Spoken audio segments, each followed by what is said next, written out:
Super duper food হলো পান্তা ভাত। কেন সুপার ডুপার? ভিডিওর শেষ পর্যন্ত সাথে থাকুন। পান্তা ভাতে ইলিশ বাঙালির ঐতিহ্যবাহী একটি ফুড।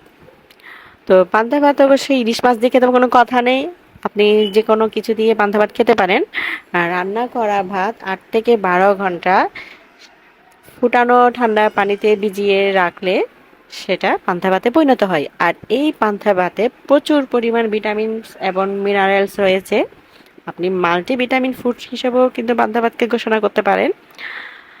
যাদের আয়রনের ঘাটতি রয়েছে তারা যদি রেগুলার পান্তা ভাত খান তাহলে আয়রনের আর কোনো ঘাটতি থাকবে না। গর্ভাবস্থায় যদি রেগুলার পান্তা ভাত খাওয়া হয় তবে আর কোনো আয়রনের সাপ্লিমেন্ট খাওয়া লাগবে না, যেহেতু আয়রনের ট্যাবলেট খেলে কোষ্ঠকাঠিন্য সমস্যা থাকে। যারা খুব দ্রুত মোটা হতে চান তারা চাইলে 2বারও পান্তা ভাত খেতে পারেন, সকালে আর দুপুরে। আর পান্তা ভাত যেহেতু কোনো অয়েল নেই, তো এটা স্বাস্থ্যসম্মত একটি খাবার। রেগুলার পান্তা ভাত রাখলে আপনি পুষ্টিহীনতায় ভুগবেন না।